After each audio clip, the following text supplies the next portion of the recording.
Graças e paz a todos, amém? Obrigada pelo pregador especial, misericórdia de mim. Já peço que abram suas Bíblias no livro do profeta Daniel, capítulo 1.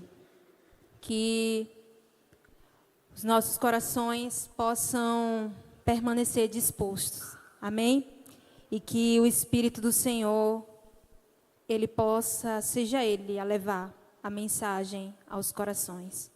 Mais do que palavras que possam ser ensinos diários para as nossas vidas. Daniel, capítulo 1. E o tema da mensagem que eu trouxe nesta noite é no mundo, mas não do mundo. Como base, Daniel, capítulo 1, o capítulo completo. E por isso eu vou pedir que todos acompanhem atentamente comigo. Peço da atenção de todos para que a gente faça uma leitura cuidadosa. E assim o Senhor fale aos nossos corações. Nos diz assim o texto: no 3º ano do reinado de Joaquim, rei de Judá, Nabucodonosor, rei da Babilônia, veio a Jerusalém e a sitiou. E o Senhor entregou Joaquim, rei de Judá, nas suas mãos, e também alguns dos utensílios do templo de Deus. Ele levou os utensílios para o templo do seu Deus, na terra de Sinear, e os colocou na casa do tesouro do seu Deus.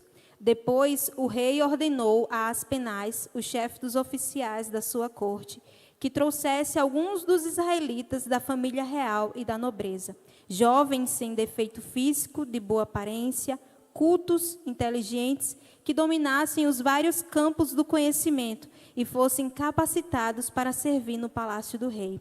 Ele deveria ensinar-lhes a língua e a literatura dos babilônios. De sua própria mesa, o rei designou-lhes uma porção diária de comida e de vinho. Eles receberiam um treinamento durante 3 anos, e depois disso passariam a servir o rei.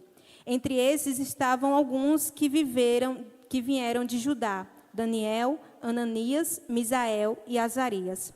O chefe dos oficiais deu-lhes novos nomes. A Daniel deu o nome de Beltesazar, a Ananias de Sadraque, a Misael, Mesaque, e a Azarias, Abdinego. Daniel, contudo, decidiu não se tornar impuro com a comida e com o vinho do rei, e pediu ao chefe dos oficiais a permissão para se abster deles. E Deus fez com que o homem fosse bondoso para com Daniel e tivesse simpatia por ele. Apesar disso, ele disse a Daniel: tenho medo do rei, o meu senhor, que determinou a comida e a bebida de vocês. E se ele os achar menos saudáveis que os outros jovens da mesma idade, o rei poderia pedir a minha cabeça por causa de vocês. Daniel disse então ao homem, o chefe dos oficiais, que o chefe dos oficiais tinha encarregado de cuidar dele, de Ananias, Misael e Azarias: peço-lhe que faça uma experiência com os servos durante 10 dias. Não nos dê nada além de vegetais para comer e água para beber. Depois compare a nossa aparência com a dos outros jovens que comem da comida do rei, e trate os seus servos de acordo com o que você concluir.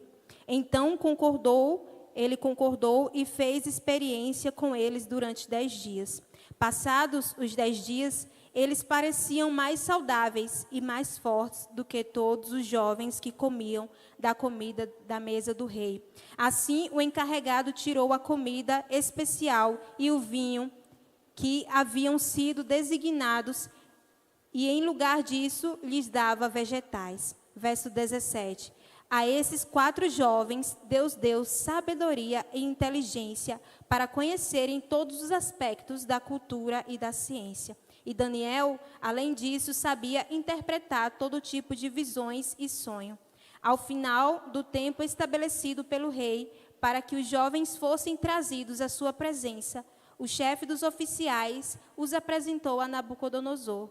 O rei conversou com eles e não encontrou ninguém comparável a Daniel, Ananias, Misael e Azarias, de modo que eles passaram a servir o rei. O rei lhes fez perguntas sobre todos os assuntos que exigiam sabedoria e conhecimento, e descobriu que eram 10 vezes mais sábios do que todos os magos e encantadores de todo o seu reino. Daniel permaneceu ali até o 1º ano do rei Ciro. Glória a Deus. No capítulo 17 do Evangelho de João, Jesus, em sua oração, ele diz que já entregou a palavra do Pai aos seus discípulos e que por isso o mundo os odiou, porque eles, assim como Jesus, não são do mundo. Então ele pede ao Pai para que o Pai não os tire do mundo, mas para que no mundo os livre do mal. Isso é o que pode ser chamado de no mundo, mas não do mundo. Eu trouxe um trecho do livro O Discípulo Radical, de John Stott. Quem ainda não leu, aconselho ler, que ele fala justamente do que eu quero trazer hoje. Ele nos diz: a igreja tem uma dupla responsabilidade em relação ao mundo ao seu redor. Por um lado, devemos viver, servir e testemunhar no mundo. Por outro, devemos evitar nos contaminar por ele. Assim, não devemos preservar a nossa santidade fugindo do mundo, nem sacrificá-la nos conformando a ele. Deus está convocando um povo para si, e o desafio a este povo é que eles todos sejam diferentes. Então, aqui nós temos diante de nós um desafio. E o meu objetivo e desejo nesta noite é que o Espírito do Senhor incomode ao coração de cada um que está aqui, não apenas dos jovens, mas de todos, para que esse desafio venha a ser visto e vivido em nossa vida, porque o Senhor está nos convocando. Aqui, nesse ambiente que nós estamos hoje, que estaremos amanhã, ambiente de comunhão, com a palavra, com a louvor, com os nossos irmãos, é muito bom, é muito fácil ser crente aqui. É muito fácil agradar a Deus aqui. Mas a maior parte da nossa vida não é aqui dentro, concorda? Nós passamos uma pequena parte da nossa vida aqui dentro. Lá fora, nós estamos como peregrinos. E enquanto peregrinos, devemos buscar viver de forma agradável a Deus, cumprindo o seu propósito. Então, eu sei que vocês já sabem sobre a nossa vida, sobre a adoração a Deus, sobre o culto a Ele. E eu quero falar dessa extensão, a nossa vida como culto ao Senhor, lá fora. Porque, como eu falei, aqui dentro é muito fácil, é muito bom. Quem disser que não é fácil ser crente aqui dentro, está enganado. A dificuldade é quando a gente passa por aquelas portas, que tem olhos nos lendo, olho nos vendo, pessoa nos ouvindo. E assim está o desafio que o próprio Deus coloca diante de nós, de sermos diferentes, de vivermos a santidade não apenas dentro dessas paredes, mas fora dela, de sermos do que a teologia chama de contra a cultura. Não ser igual, mas como o apóstolo Paulo falou a Timóteo, tu, porém, seja diferente. E a pergunta que nós podemos nos fazer é: como então podemos estar no mundo sem permitir que o mundo esteja em nós? Porque se nós, como a Bíblia nos ensina, desde o Antigo ao Novo Testamento, temos que estar no mundo, o próprio Jesus orou para que o Pai não nos tirasse do mundo. Como podemos estar no mundo sem permitir que o mundo nos contamine, que o mundo esteja em nós, que permaneçamos fiéis e íntegros ao nosso Senhor? E aqui diante de nós, o texto ao qual nós acabamos de ler, está o nosso exemplo. Assim como Daniel, outro jovem também muito conhecido, José, eles passaram boa parte da sua vida não dentro do seu povo, não ali onde era fácil estar, onde tinha um templo para adoração, onde estava o povo de Deus reunido, onde os governos de Deus eram levantados, mas eles foram levados para uma terra pagã. E ali eles tiveram que servir, sobretudo servir ao Senhor. E eles serviram com a sua vida e foram um grande exemplo para nós de viver no mundo sem ser do mundo. Então, mesmo vivendo em um contexto de muita impiedade e incredulidade, o jovem Daniel e os seus 3 amigos se mostraram íntegros. Essa palavra íntegro significa inteiro, completo. Eles se mostraram inteiros de Deus. Eles não apenas ofereceram uma parte da sua vida, um culto do domingo, um momento ali, eu faço parte da igreja, eu faço parte do louvor, esse é o meu pedaço para Deus. Mas o resto da vida, eu vivo para o mundo, eu vivo para mim, eu vivo para ser igual a todos os outros. Não foi isso que esses 4 jovens fizeram. E eu vou usar muito essa palavra justamente porque ela é o que define e o que é necessário em nossas vidas. Sermos íntegros, inteiros do Senhor. Não se deve haver como peças de legos que são separadas, não. Tem que ser algo completo, inteiro, aqui dentro e especialmente lá fora. Então, para entendermos melhor, quero trazer um pouco do contexto e do cenário em volta da atitude desses 4 jovens.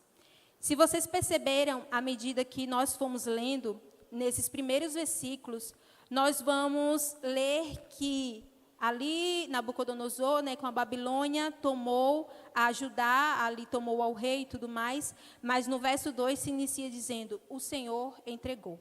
Essa conquista não foi de Nabucodonosor, foi o Senhor que fez. E por quê? O povo de Israel, ele estava imerso em idolatria. O povo de Israel, o povo escolhido por Deus. E assim, eles já estavam desobedecendo os profetas, desobedecendo a lei. Eles não estavam dando ouvidos ao Senhor. E não apenas isso, eles estavam desenvolvendo uma confiança mística nos utensílios do templo. Por isso que nós vamos até ler aqui que Deus não só entregou o povo, entregou também as coisas do seu próprio templo para ir para um templo pagão. Para que o povo aprendesse que a sua confiança, o que os protegiam, não eram meras coisas, era o Senhor. E o Senhor estava disciplinando naquele momento. Então, por causa da desobediência do povo, Deus os entregou nas mãos de ímpios para serem disciplinados. Deus destronou tudo o que havia no coração deles e mostrou que ele que tinha o controle de todas as coisas. E assim, nós vamos ver no verso 1 e 2, que a Babilônia é vamos dizer assim, um instrumento usado por Deus para disciplinar o seu povo. A Babilônia surgiu naquele período como uma grande potência. As potências que haviam eram a Assíria e o Egito. A Assíria já tinha caído, o Egito estava caindo. Então, a Babilônia com Nabucodonosor se levanta como essa grande potência ali, como nós vemos muitas potências hoje no mundo, que dominam e controlam muito dessa questão, não somente política, mas muito além disso.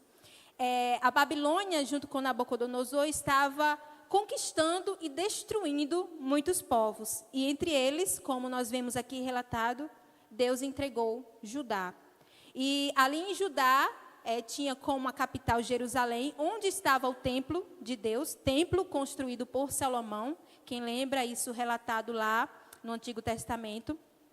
E Deus entregou o povo, as coisas do templo, tudo aquele rei ímpio, e esse rei levou tudo para a sua terra, tudo para o templo, como relata aqui, do seu Deus. E como parte da estratégia de conquista que havia naquela época, os reis, quando eles dominavam uma nação, eles não somente levavam as coisas materiais, porque eles queriam acabar com o povo que eles dominavam. Eles levavam também jovens da nobreza e da realeza, como nós vamos ver no verso 3.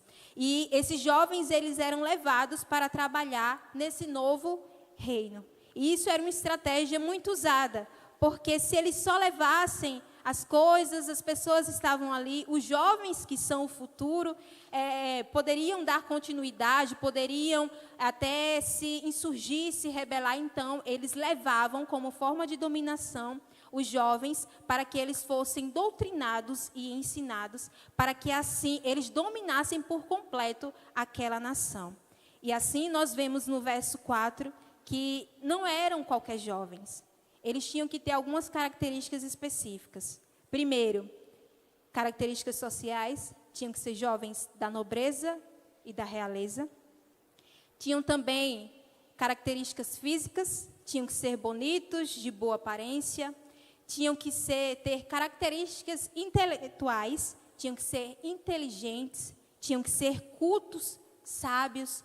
Então, o rei, ele escolhia o melhor daquele povo para levar para o seu reino, e assim, ali, eles eram imersos na cultura desse novo povo, no caso aqui dos babilônios, dos caldeus, e a estratégia era influenciá-los para que eles esquecessem algo muito importante, a sua identidade. E isso não é diferente do que nos acontece hoje. Inclusive, muito se é falado sobre identidade. E assim, quando eles se esquecessem da sua identidade, eles se tornariam parte daquele novo povo agora, não apenas por fora, como escravo, mas por dentro. Eles passariam a desejar estar ali. E como parte dessa estratégia de mudança de identidade, nós temos aqui, em especial, nesse texto de Daniel, 3 coisas que o rei mandou fazer. Primeiro, ainda no verso 4, eles teriam que aprender a língua e a cultura desse povo, dos caldeus, dos babilônios. E para nós isso pode parecer, algo simples. Eles foram chamados para a melhor universidade do mundo, com tudo pago, com moradia, com alimentação boa, para aprender do melhor, e quando se formarem depois desses 3 anos, ainda vão ocupar posições especiais no maior reino que havia, no maior e mais poderoso reino que havia na época. Isso é tudo que as pessoas desejam hoje em dia. Sucesso. Qual mãe não queria para o seu filho que ele ingressasse assim e assim conquistasse essas coisas? Qual jovem não queria isso para a sua vida, para o seu futuro? Só que esse texto, ele nos ensina além do que nós devemos ver, do que nós estamos acostumados a ver aos olhos do mundo. Ele nos ensina que esses jovens, eles teriam que não apenas deixar sua pátria, eles teriam que deixar sua fé, o seu Deus e a sua identidade. E para nós pode não parecer nada demais, aprender uma nova língua, aprender o inglês, o francês, o italiano, que diferença faz? Só que naquela época não havia separação das coisas com a religião. Até dos reis, tudo era ligado com a religião. A ciência era ligada com a religião. Então, aquele povo a qual Daniel e seus amigos estavam ali agora no meio para serem doutrinados, era um povo pagão. Ou seja, eles não aprenderiam apenas química, eles aprenderiam magia. Eles não aprenderiam apenas história, eles conheceriam e passariam a adorar os falsos deuses daquele povo. Eles não apenas estariam conhecendo as coisas como nós falamos hoje em dia, está aprendendo, está sendo ensinado. Não, eles participariam da adoração àqueles deuses. E a língua também seria da mesma forma. É uma parte deles esquecerem quem eles são. Eles não teriam mais como se comunicar como eles se comunicavam. Teriam que se comunicar com essa nova língua agora. Adquirir esse novo conhecimento, independente do que fosse. Independente de onde veio esse conhecimento. Independente se estava atrelado à religião ou não. E assim, no verso 7, nós vemos que não apenas o conhecimento era ali dado como um instrumento de mudança de identidade, mas eles também receberiam novos nomes. E como eu disse, para nós, algumas coisas aqui podem não fazer tanta diferença. Alguns podem até pensar, nossa, que legal, seria bom eu mudar meu nome. Meu pai não pensou muito bem em botar esse nome. Ou outros, não, é até legal o meu nome.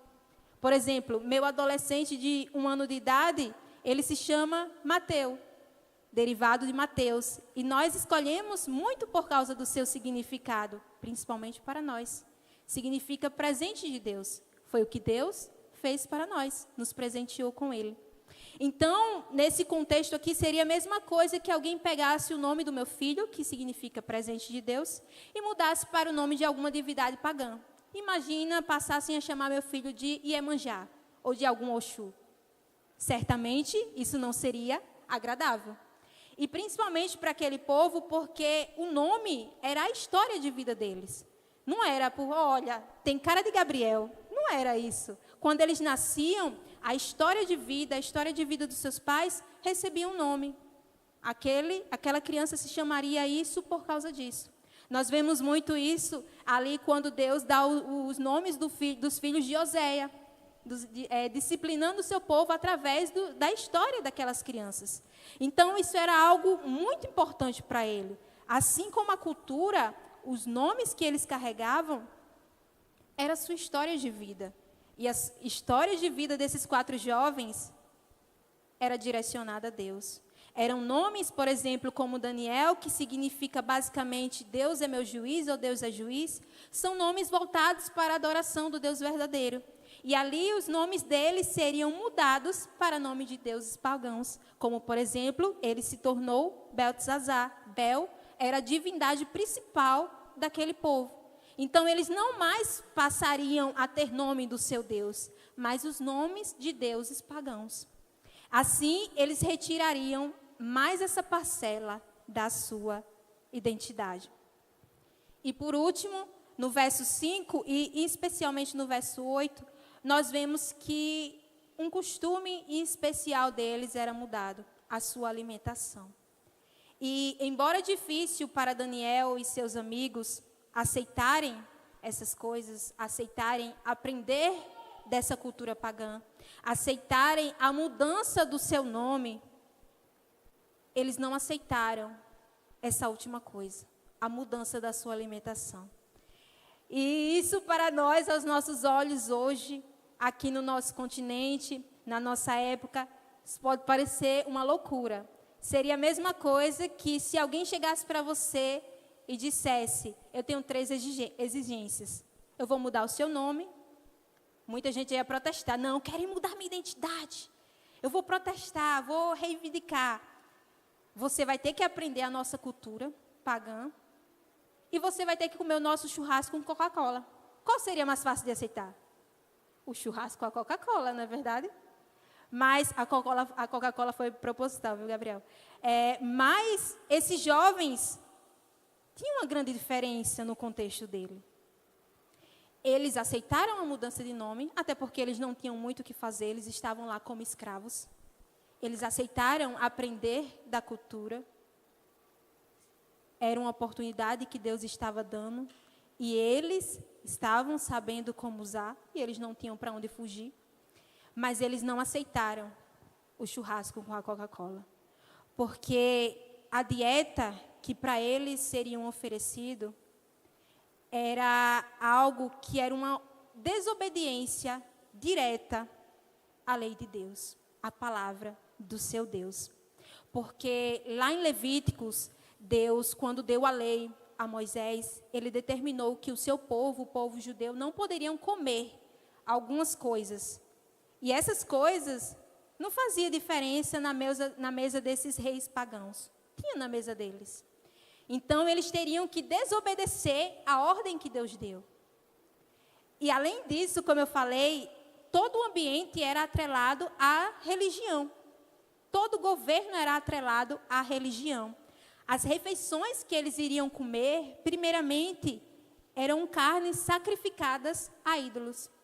Então, seria a mesma coisa que eles, além de desobedecerem a lei que o Senhor deu, eles ainda se voltariam à adoração dos ídolos. Então, aqueles jovens, eles não protestaram contra a sua mudança de nome, contra essa imersão na nova cultura. Mas quando eles foram levados a desobedecerem diretamente a palavra do Senhor, a ordem que o Senhor deu, a deixarem sua adoração ao Deus verdadeiro e se voltarem a ídolos, esses jovens decidiram não se contaminarem. Verso 8. Daniel, contudo, decidiu não se tornar impuro, decidiu não se contaminar. E eu quero ressaltar aqui algo muito importante, porque à medida que a gente vai lendo a história de Daniel, à medida que nós fomos vendo algumas coisas, nós vamos dizer, massa, que Daniel corajoso, consigo ser igual a Daniel não. Quem sabe quando eu for mais velho, maduro, esses jovens, eles não tinham mais que 15 anos de idade. Eram jovens, eram adolescentes. E era justamente por isso que o rei pegava nessa faixa. Porque é fácil mudar a mente. É fácil tirar aquilo que eles estavam sendo inseridos, porque os judeus começavam a ser inseridos nas sinagogas para aprender da lei e tudo mais, para ouvir ali a lei a partir dos 12 anos. Então, eles estavam começando, ingressando ali. Então, o rei pegava justamente para ter essa mudança de identidade. Eles eram jovens, não eram senhores maduros. Olha que experiente, decidiu não se contaminar, que bonito. É um adolescente dando na nossa cara e nos envergonhando. Muitas das vezes nós, como eu, batendo já quase nos 30 anos, não tenho a ousadia de Daniel, de decidir não me contaminar, porque é mais fácil a gente se levar pelo mundo. A gente, como eu falei, eles poderiam ter protestado antes, mas eles se levantaram com testemunho por aquilo que era um confronto ao Senhor. Nós estamos protestando demais e testemunhando de menos. Esses jovens, eles decidiram se manter calados, porque eles eram escravos. Mas quando o seu Deus foi confrontado, a palavra do seu Deus foi confrontada, esses jovens não permaneceram calados. Mesmo que isso custasse a vida deles. Eles foram fiéis a Deus. E nós podemos ver do verso 9 ao verso 20, mas em todo o livro de Daniel, que a cada passo o Senhor honrou esses jovens. Honrou a sua renúncia. Honrou eles terem decidido não servir a deuses pagãos, mas continuar fiéis e íntegros ao Deus verdadeiro. Assim nós vamos vendo, ao passar desses versos, que assim Deus foi movendo os corações e assim Deus foi abençoando a vida deles. Nós vemos aqui que, por exemplo, foram passados por um teste. Eles pediram alimentação, não nos dê essa alimentação. E assim eles pediram para passar por um teste, para comer apenas vegetais e água. E assim eles passaram por esse teste e eles se destacaram a mais que os outros. Irmãos, isso daqui não é místico. Não foi vegetais e águas que transformaram esse menino assim. Não acredite nessas coisas não, porque humanamente não dá para se compreender que alguém sobreviva 3 anos de vegetais e águas. Não pode acontecer. Foi a graça de Deus que esteve sobre a vida daqueles jovens. Porque eles renunciaram os manjares e Deus abençoou. Deus abençoou a sua renúncia, não eram os alimentos que foram, olha, agora eu vou viver de vegetais e água. Não, comam vegetais e tomem água, pelo amor de Deus. Não estou dizendo para ninguém, chegar em casa, mãe, não vou comer mais vegetal, pelo amor de Deus, meu marido que não ouça isso. Mas tomem água e comam vegetais, mas não é isso que faz o milagre, não. Foi Deus que derramou graça e abençoou a vida daqueles jovens. E assim Deus é conosco. Deus, Ele nos tem dado graça para nós mantermos a nossa identidade, sermos fiéis a Ele, independente do que nos aconteça. O Deus de Daniel está conosco. Nós também podemos passar 3 anos ou mais, se assim o Senhor quiser, com vegetais e água, porque é a graça do Senhor que sustenta. E nós vamos ver, à medida que esse texto vai decorrendo, que esses jovens, eles se destacaram. Chegou, olha, que pele bonita. Olha como eles estão bem. A graça do Senhor sobre eles. E assim, esses jovens, quando passou esses 3 anos, chegaram diante do rei. E Nabucodonosor avaliou-os, conversou e percebeu que eles eram 10 vezes mais sábios. Verso 20, que os sábios que ele tinha. Olha a graça do Senhor. E aqui chega no verso 21, o último verso, nós vamos ver que Daniel e seus amigos permaneceram íntegros durante toda a sua vida. E você pode pensar, mas é fácil. Eles receberam uma posição de privilégio no governo. Quem não ia obedecer?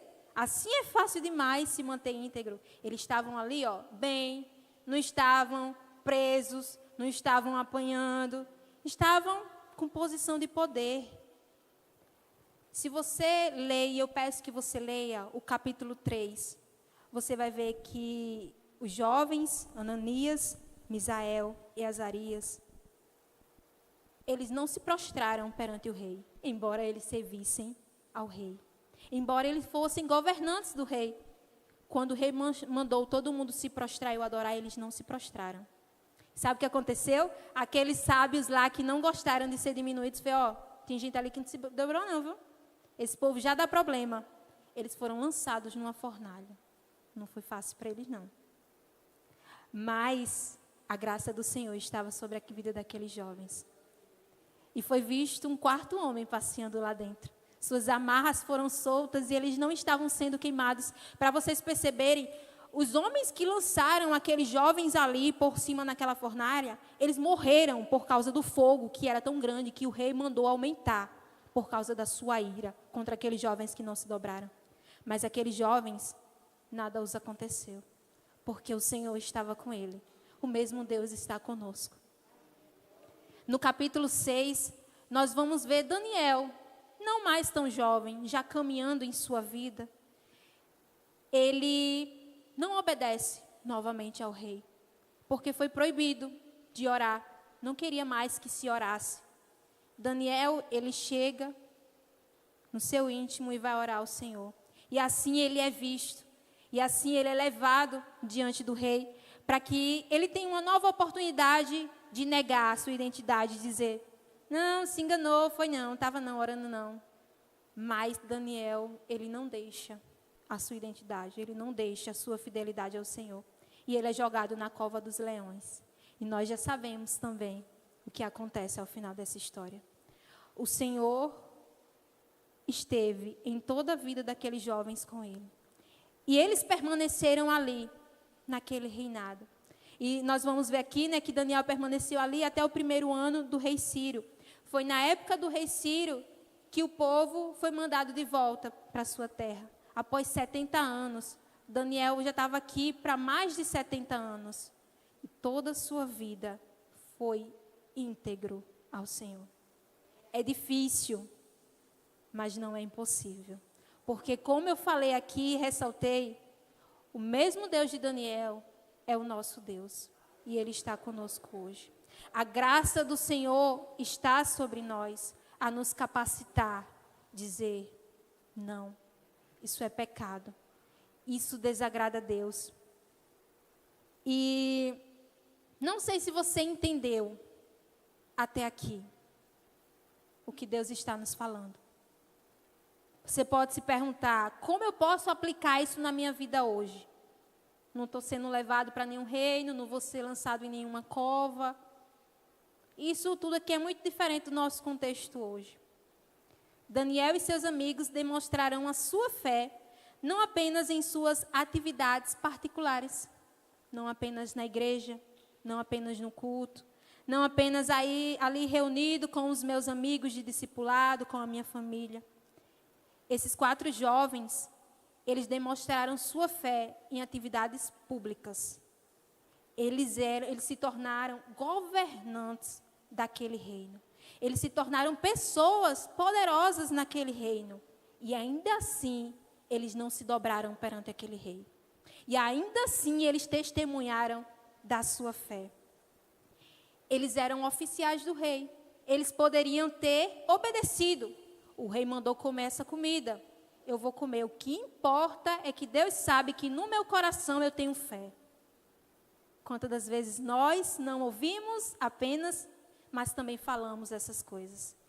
Melhor não me mostrar que eu sou um cristão. melhor eu dar uma risada para essas coisas que estão sendo faladas aqui, mesmo que isso não agrade a Deus, porque o que importa é que Deus sabe que tem fé no meu coração. Não foi isso que esses jovens fizeram. Eles demonstraram e viveram sua fé em seus ofícios. Mesmo servindo a um rei pagão, eles mostraram que, antes de tudo, como Daniel fala para aquele rei, eu sou boca do meu Senhor. Eu estou falando as palavras do meu Senhor. Eles mostraram que antes eles serviam a um rei que é soberano. E nós vemos aqui no verso 8 que eles decidiram não se contaminar. E eles apenas não decidiram, mas eles tomaram uma atitude naquilo que eles podiam fazer como escravos ali. Eles pediram aos oficiais, não nos dá essa comida não, faz um teste, vamos ver no que é que dá. E o Senhor, como eu disse, os abençoou. Mas que fiquemos com isso, que eles não apenas, queria tanto honrar o Senhor, mas não sai do canto e não tomam atitude. Esses jovens não fizeram isso. Isso que eles fizeram poderia custar a vida deles. E se o Senhor não abençoasse essa alimentação? Eles não sabiam que seriam livrados daquela fornalha. Daniel não sabia que seria livrado da cova dos leões. Porque muitas das vezes, ao olharmos para essas histórias, nós podemos pensar, que legal, Deus livra. Às vezes não. Às vezes Deus não nos livra do sofrimento, mas Ele está conosco em meio ao sofrimento. Deus não nos chamou para sermos transformadores do mundo. Vamos mudar o mundo, que legal. Quem transforma é Ele. Deus nos chamou para demonstrarmos o nosso testemunho fiel a Ele. E às vezes, nós vamos ser lançados numa cova. E possa ser que ali, Deus, para a sua glória, queira que aquele seja o nosso fim. E aí, ainda assim a gente vai querer glorificar o nome do Senhor e testemunhar o nome dEle. Se eu abrir minha boca, talvez eu seja demitido. E aí, ainda assim você vai abrir sua boca e ser íntegro diante do Senhor?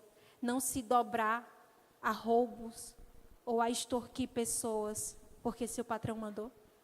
Você vai decidir e se impor contra essas coisas e permanecer adorando o nome do Senhor com seu testemunho?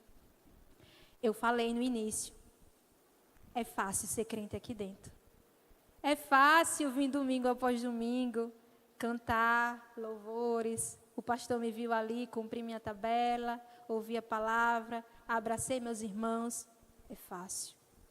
A partir do momento que nós saímos por essa porta, tem um mundo que faz assim, para que a gente se encaixe na forma dele.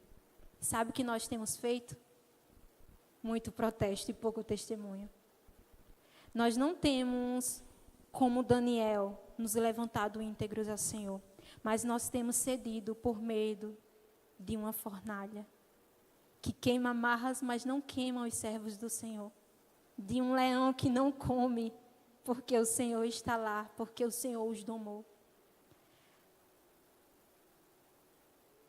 Como você é na sua escola? Como você é na sua faculdade? Como é no seu trabalho? Você também permanece com a sua identidade? Você também permanece íntegro ao Senhor fora daqui da igreja? Você pode me dizer, no intervalo eu leio a Bíblia. Como meu marido costuma me dizer, parabéns, não faz mais que sua obrigação. Mas não é disso que eu estou falando. Quando nós falamos em adoração, em ser fiel ao Senhor, nós voltamos sempre para atividades de crentes, se eu posso assim dizer. Não estou mandando ninguém parar de ler a Bíblia no trabalho ou na escola, pelo amor de Deus, ou de orar. Mas eu estou falando que quando a gente fala, adore ao Senhor, aí você fala, eu vou orar pelo meu patrão. Não é disso que Daniel está nos ensinando. E se o seu patrão mandar você roubar, você vai roubar? Porque ele é seu patrão? Porque trabalho não tem nada a ver com igreja. Tem a ver, porque o Deus daqui é o Deus lá de fora. É o Deus que está sobre nós com os seus olhos lá fora. Nós vivemos num lugar que é muito cultural. Qual o problema de eu me encaixar nessa cultura? É apenas cultura. É a cultura do céu? É a cultura de Deus? Se não é, há problemas diante de Deus. E eu quero deixar aqui uma reflexão. Santificação da vida comum, da nossa vida diária, acontece quando as atividades comuns são pensadas à luz da santidade de Deus. O nosso trabalho, eu cozinho para a glória de Deus. Deus está me santificando através da comida que eu faço. Deus está me santificando, Deus está me moldando através da forma que eu vou gerindo a minha empresa. Deus está sendo adorado por meio do meu serviço a patrões, embora sejam ímpios. Como está a nossa santidade perante o Senhor? Por exemplo, se eu falar aqui, aborto, todo mundo vai dizer, é pecado, é pecado, é pecado. Isso todo mundo sabe, isso é explícito. Mas e se eu falar que tem muitos homens e mulheres que não querem casar ainda ou ter filhos ainda porque não conquistaram tudo o que querem? Isso é um pensamento mundano deste século. Mas para nós não é tão explícito, mesmo assim nós nos encaixamos nessa forma. E sabe por que isso é mundano? Porque a confiança não está em Deus. A glória não está em Deus, mas está nessa terra. Nos bens que essa terra pode dar. No nosso tempo de ter a provisão para ter um filho. Porque nós achamos que o que vem, vem das nossas mãos. Ou aquela pessoa que diz que faz o que faz no trabalho porque quer dar o melhor para a sua família. E esse melhor normalmente é coisas materiais. Casa, viagem, coisas materiais. E isso é um pensamento mundano. Porque imagina aquela pessoa que nada tem para oferecer para a sua família, achando que não está dando o melhor. Irmãos, o melhor que nós temos não tem preço algum. É Cristo. E isso muitas das vezes nós não estamos dando à nossa família. Porque nós estamos correndo junto com o mundo atrás das coisas que o mundo corre. É isso que eu quero que vocês possam enxergar comigo, tirar o nosso olhar dessas coisas que são explícitas. O aborto, essas coisas. Sim, isso nós sabemos e nós vamos nos posicionar como igreja contra isso, porque o Senhor é contra isso. Mas e nas coisas do nosso dia a dia? E naquilo que nós fazemos e separamos como se dividíssemos a nossa vida para o Senhor na igreja e fora da igreja, outra coisa. Nós estamos nos moldando ao que o mundo quer. Nós estamos sendo desfeitos em nossa identidade. Identidade dada pelo Senhor. O mundo não quer que você e eu abandone a nossa fé. Pelo contrário, as pessoas acham lindo como fala, olha, que mulher de fé, que homem de fé, que coisa bonita. O que eles querem é que nós façamos coisas de crente com a mentalidade do mundo. Que nós nos portamos sendo crentes, mas como o mundo. Que nós nos vestamos como crentes, mas semelhante ao mundo. É isso que é mudanismo. E isso é suficiente para mudar a nossa identidade. Resumindo, tem certas coisas que você e eu vamos ter que tolerar, porque estamos no mundo. Como Martin Lloyd Jones disse certa vez, é um teólogo bem conhecido, e ele disse certa vez, nós já fomos alcançados por Cristo, não fomos? O céu é maravilhoso, é perfeito, não haverá pecado. E por que Deus nos deixou aqui ainda? Porque Ele ainda nos quer aqui. E Ele nos quer aqui como santos no mundo, não como o mundo. Ele quer que nós estejamos aqui no mundo, mas sem ser igual ao mundo, mas sem pertencer a este mundo. Como Pedro fala, como peregrinos e forasteiros, não amando este mundo. E assim, muitas das vezes nós vamos ter que tolerar certas coisas, pois estamos em um mundo caído, pecaminoso.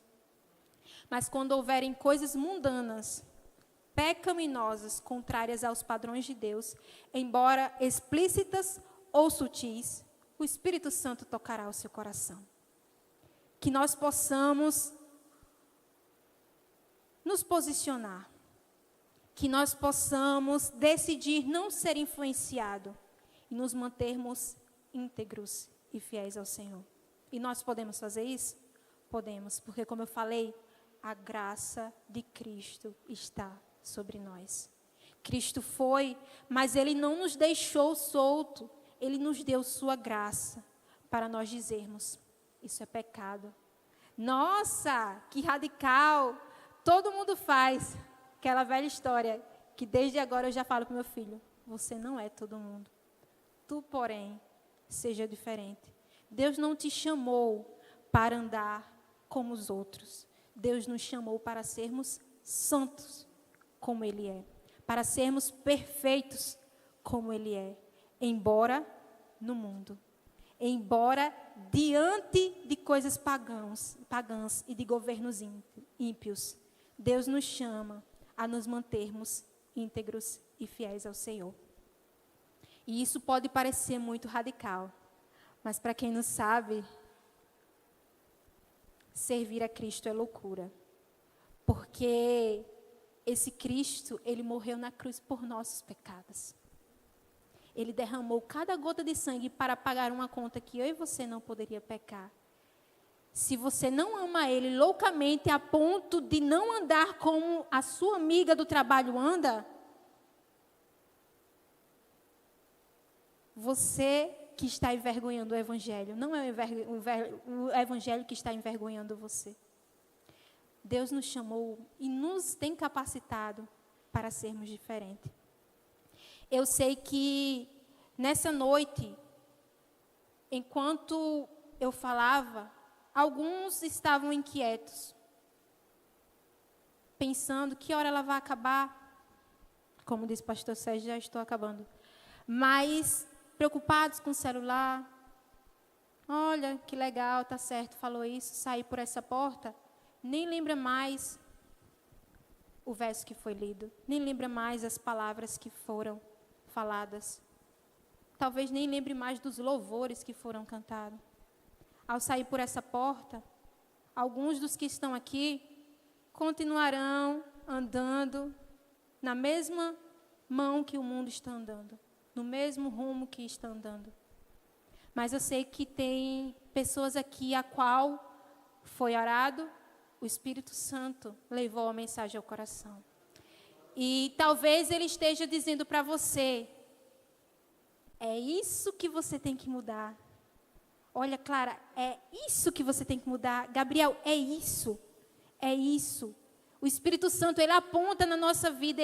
A gente não fica como, ai meu Deus, eu não sei o que é pecado, eu não sei o que é que eu estou fazendo. O Espírito Santo mostra. É isso.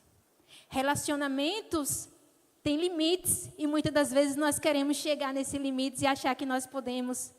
Nós não podemos, e eu sei disso. O nosso trabalho para o Senhor facilmente pode ser deixado de lado quando, olha, vamos ser reconhecidos pelo patrão se fizer isso. Ninguém na igreja vai saber, o pastor não vai saber qual o problema. Deus está vendo. E é isso que eu sei que o Espírito Santo está falando aos corações. Eu sei que a partir do momento que nós saímos por essas portas, alguns dos que estão aqui, que não apenas ouviram a palavra, mas que o Espírito Santo abriu seus corações, ele vai dizer, é assim que você tem que viver. Como Daniel, diga, não vou me contaminar. Eu tenho uma identidade, eu vou andar na contramão do mundo e vai ser difícil. Não estou dizendo que vai ser fácil, não. Pessoas vão se afastar de você, você talvez seja ridicularizado, talvez ao você chegar as pessoas digam, lá vem o chato, saia todo mundo de perto, talvez você seja demitido, talvez você seja atacado, talvez você seja caluniado, talvez você chegue a ser preso ou perseguido pelo Ministério da Justiça ou quem lá for, talvez. E aí? Deus livrou Daniel. Porque existe algo que, se de tudo que foi falado aqui, passou pelo seu ouvido direto, eu espero que apenas isso, pelo menos, fique no seu coração. Esse mundo vai passar. Seu trabalho vai passar. Sua casa vai passar. seu carro, seus bens, tudo isso vai passar. Embora melhores que sejam, tudo isso vai passar. E muitas das vezes estamos trilhando esse caminho. E o final desse caminho é um caminho sem Deus. Um caminho do inferno, onde Deus derrama a sua ira. Esse é o caminho que o mundo está trilhando. E muitas das vezes nós estamos lá. Porque é mais legal, é mais fácil. Mas existe outro caminho. Um caminho de renúncia. Que talvez você seja esmagado pela pressão do mundo para ser igual. Porque eu vou lhe dizer, à medida que, como eu disse, não é apenas para jovem, à medida que os anos passando, não vai ficar mais fácil. Talvez, com o passar dos anos, você com poucos cabelos na cabeça, você ainda vai ser pressionado para se moldar a este mundo. Não é só agora, não. Vai ser toda a nossa vida. Porque estamos sendo pressionados para ter a nossa mudança de identidade. Não é mudança de gênero, é mudança de identidade. O mundo quer te ver um cristão mundano, não um cristão santo que nega o pecado, que foge desses manjares que é oferecido. Existe esse caminho. Ele é difícil, ele é apertado. Talvez, como eu disse, você seja perseguido ou atacado. Talvez Deus não te livre de sofrer, mas Ele vai estar com você no sofrimento. O final desse caminho, talvez não venhamos adquirir riquezas, venhamos viver só o necessário, mas o final desse caminho tem Cristo. E Ele é tudo que nós precisamos. Tem a sua presença, tem o céu eternamente com Ele. Tem sermos perfeitos plenamente como Ele é, não mais nos contaminarmos com pecado algum. Tem a glória de Deus e isso jamais passará. Aos nossos olhos isso pode parecer eterno, mas isso, como C.S. Lewis fala, é inútil. É inútil. Que tudo aquilo que não é eterno seja para nós eternamente inútil. Isso daqui acaba. E como eu falei lá atrás, Deus nos desafia. Aos que o Espírito falou ao coração, que você, ao sair daqui, tome uma atitude como Daniel. Porque senão, essas palavras serão apenas palavras. História de Daniel, legal, jovem exemplar. Nós estamos sendo chamados a viver como Daniel, em uma terra pagã. Mas o Deus de Daniel é o Deus de hoje. Então, seja radical. Viva para a glória de Deus. Não apenas aqui dentro, mas lá fora. A santidade é difícil, mas o Espírito Santo do Senhor está trabalhando em nós. E eu sei que Ele vai inquietar e apontar a cada um o caminho ao qual percorrer. Então, que sejamos santos e íntegros diante do Senhor nosso Deus.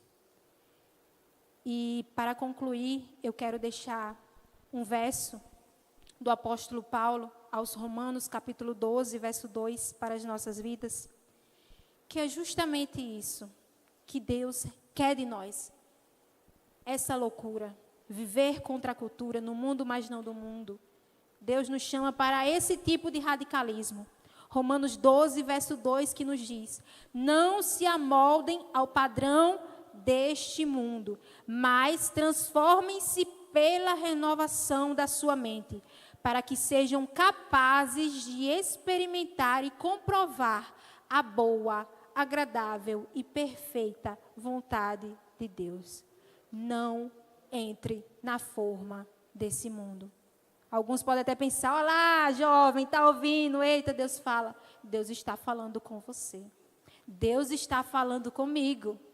Eu hesitei em trazer essa mensagem, porque é difícil. Lá fora é difícil. É difícil nós pensarmos: como é que eu posso fazer isso para a glória de Deus? Nós podemos sempre escolher fazer para a glória de Deus. Nós podemos sempre escolher ser santos diante do nosso Deus. Então, que o Senhor os abençoe. que o Senhor toque aos corações. E aqueles que endureceram seus corações e tamparam seus ouvidos, que Deus tenha misericórdia de vocês. Que vocês possam ter seus ouvidos desobstruídos e que Deus possa bradar ao seu coração. É através de você que eu vou mostrar a este povo o Senhor. Eu sou o Senhor. Então, que Deus abençoe, que Deus nos abençoe e nos fortaleça. As portas estão abertas. Nós temos uma vida para ser vivida e que ela seja para a glória de Deus. E eu agradeço a Deus por essa oportunidade e que Deus esteja a cada dia a abençoar a vida de cada um de vocês e a esta igreja. Amém?